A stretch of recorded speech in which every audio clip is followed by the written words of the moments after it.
एक ऐलान और पूरी दुनिया में भूचाल। अमेरिका के राष्ट्रपति डोनाल्ड ट्रंप का दावा है कि ईरान के साथ युद्ध खत्म करने की डील फाइनल हो चुकी है और यही वो खबर है जिसने तेल बाजार से लेकर राजनीतिक गलियारों तक सब कुछ हिला दिया है। सवाल यह नहीं है कि समझौता हुआ है या नहीं, सवाल यह है कि क्या अब मिडिल ईस्ट में लंबे समय से जल रही आग सच में बुझने जा रही है या यह सिर्फ एक अस्थायी सन्नाटा है। जिस हॉर्मुज स्ट्रेट को लेकर दुनिया कांप रही थी, जहां से ग्लोबल ऑयल सप्लाई की नब्ज गुजरती है, वहीं अब राहत की हवा बहने की बातें हो रही हैं। लेकिन क्या यह राहत टिक पाएगी या फिर यह सिर्फ एक नया अध्याय है बड़े जियोपॉलिटिकल गेम का? और सबसे बड़ा सवाल, क्या इस डील का असर सीधे आपकी जेब पर पड़ेगा? पेट्रोल सस्ता होगा या नहीं? एलपीजी के दाम गिरेंगे या महंगाई पर लगाम लगेगी? क्योंकि अगर यह समझौता जमीन पर लागू होता है तो असर सिर्फ वॉशिंगटन और तेहरान तक नहीं रहेगा, बल्कि नई दिल्ली से लेकर भारत के हर एक घर तक महसूस किया जाएगा। अब कहानी सिर्फ युद्ध की नहीं है, यह कहानी है तेल, ताकत और वैश्विक अर्थव्यवस्था की, उस जंग की जिसका हर फैसला आपकी रोजमर्रा की जिंदगी को बदल सकता है। नवभारत टाइम्स की इस रिपोर्ट में आपको बताएंगे, क्या इस समझौते के बाद भारत में पेट्रोल और एलपीजी की कीमतों में राहत मिलेगी? और पेट्रोलियम और प्राकृतिक गैस मंत्रालय की संयुक्त सचिव सुजाता शर्मा का इस सिलसिले में कैसा बड़ा बयान आ चुका है। वीडियो के अंत तक बने रहें। 107 दिनों तक चले तनाव, धमकियों, सैन्य कार्रवाइयों और तेल संकट के डर के बाद अमेरिका के राष्ट्रपति डोनाल्ड ट्रंप ने ऐसा ऐलान कर दिया है जिसने पूरी दुनिया में हलचल तेज कर दी है। ट्रंप का दावा है कि अमेरिका और ईरान के बीच युद्ध खत्म करने के लिए समझौता हो चुका है और 19 जून को स्विट्जरलैंड में इस ऐतिहासिक डील पर औपचारिक तौर से हस्ताक्षर किए जाएंगे। अब सवाल यह है कि आखिर इस डील का भारत से क्या लेना देना है? क्यों नई दिल्ली से लेकर मुंबई के बाजार तक इस खबर पर नजरें टिकाए बैठे हैं? और क्यों कहा जा रहा है कि अगर यह समझौता जमीन पर सफल रहा तो भारत को सबसे बड़ा फायदा मिल सकता है?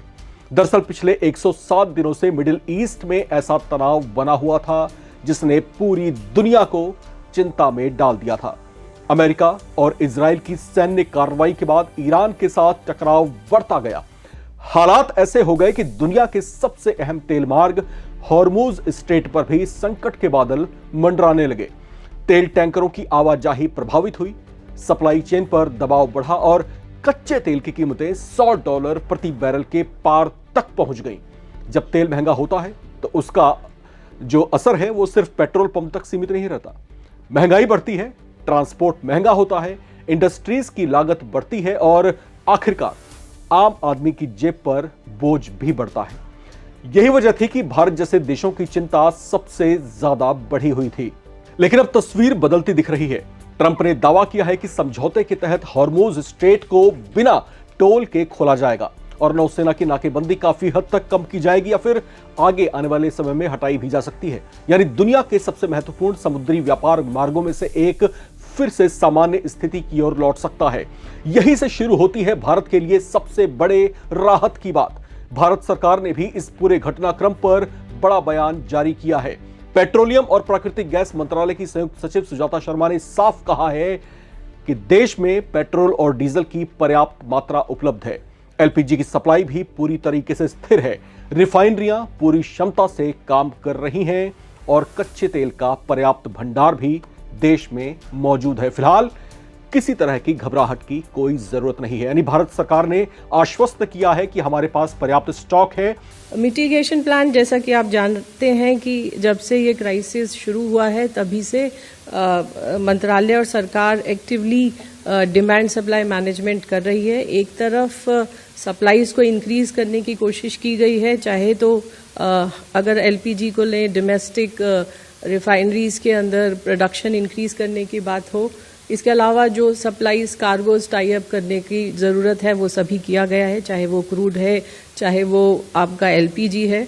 इसके अलावा डोमेस्टिक सप्लाई को इंश्योर करने के लिए, मेंटेन करने के लिए जो special additional excise export levy है वो भी लगाई गई है।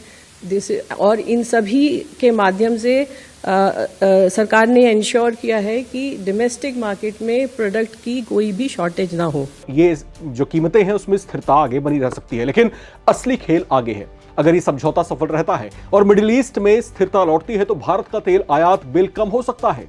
इसका असर पेट्रोल और डीजल की कीमतों पर भी पड़ सकता है। यही नहीं, एलपीजी की लागत पर भी दबाव कम हो सकता है, यानी करोड़ों भारतीय परिवारों को राहत मिलने की संभावना बन सकती है। इतना ही नहीं, इस युद्ध का असर भारत के व्यापार पर भी पड़ा था। मार्च महीने में भारत का निर्यात 7.44% गिरकर 38.92 अरब डॉलर ही रह गया था। खाड़ी देशों से आयात में भी भारी गिरावट दर्ज की गई थी।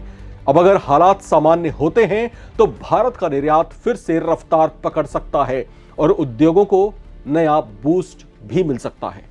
सऊदी अरब, कतर, ओमान, कुवैत, यूएई और बहरीन जैसे देश जो है भारत के बड़े व्यापारिक साझेदार रहे हैं। ऐसे में पश्चिम एशिया में शांति का मतलब सिर्फ युद्ध का खत्म होना नहीं है, बल्कि अरबों डॉलर के व्यापार को नई गति मिलना भी है। पीएम मोदी ने भी इस शांति समझौते का स्वागत किया है। उन्होंने कहा है कि यह पश्चिम एशिया में स्थिरता की दिशा में महत्वपूर्ण कदम है और इससे वैश्विक व्यापार और समुद्री परिवहन को भी मजबूती मिलेगी। पीएम मोदी ने उम्मीद जताई है कि इस समझौते से पूरे क्षेत्र में शांति बहाल होगी और बाकी मुद्दों का समाधान भी इसी तरीके से बातचीत के जरिए निकाला जाएगा। लेकिन कहानी में अभी एक बड़ा सवाल बाकी है। क्या यह समझौता वास्तव में टिकेगा? क्या अमेरिका और ईरान के बीच अविश्वास की दीवार टूट पाएगी? और क्या पेट्रोल डीजल की कीमतों में वो राहत मिलेगी जिसका इंतजार इस समय देश के करोड़ों भारतीय कर रहे हैं? फिलहाल इतना जरूर है कि ट्रंप के इस ऐलान ने दुनिया को राहत की एक नई उम्मीद दी है और अगर यह डील सफल होती है तो इसका सबसे बड़ा फायदा उन आम लोगों को मिल सकता है जो हर महीने बढ़ती हुई महंगाई और ईंधन की लगातार बढ़ती हुई कीमतों से परेशान हैं। अब पूरी दुनिया की नजर 19 जून पर टिकी है, जब इस समझौते पर आधिकारिक मुहर लगने वाली है। चलते चलते कुछ सवाल नवभारत टाइम्स के आप तमाम दर्शकों से भी। क्या अमेरिका ईरान डील के बाद पेट्रोल और एलपीजी की कीमतों में क्या सच में राहत मिलने वाली है या असर बहुत सीमित रहेगा? क्या यह समझौता मिडिल ईस्ट में स्थायी शांति ला पाएगा या फिर कुछ समय के बाद तनाव दोबारा से बढ़ सकता है? फिलहाल दुनिया की निगाहें 19 जून पर टिकी हैं। ये वही दिन है जिस दिन ईरान और अमेरिका के बीच जो पीस डील है उस पर औपचारिक रूप से जो है हस्ताक्षर किए जाएंगे। लेकिन क्या वाकई ऐसा हो पाएगा? क्या उसमें सफलता मिल पाएगी? क्या दुनिया जिस उम्मीद में बैठी हुई है, क्या स्ट्रेट ऑफ हॉर्मुज में वापस स्थितियां सामान्य हो पाएंगी? क्या वहां से फिर से जो है सामान्य दिनों की तरह जो शिप्स और कार्गोस का जो आवागमन है वो सामान्य रह पाएगा? तो ये तमाम वो सवाल हैं जो इस समय मिडिल ईस्ट से लेकर के साउथ एशिया के तमाम देशों तक भी गूंज रहे हैं।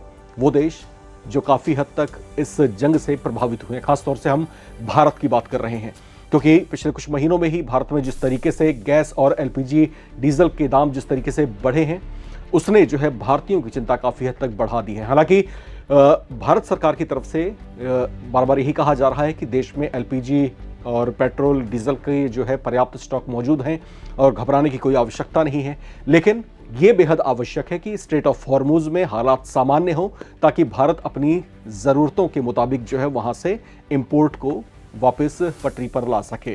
फिलहाल तब तक के लिए नवभारत टाइम्स इस संबंध में हर एक खबर, हर एक मूवमेंट पर अपनी जो है बारीक निगाहें रखे हुए है आप तमाम दर्शकों के लिए। तो आप कहीं जाए नहीं, लगातार देखते रहें नवभारत टाइम्स।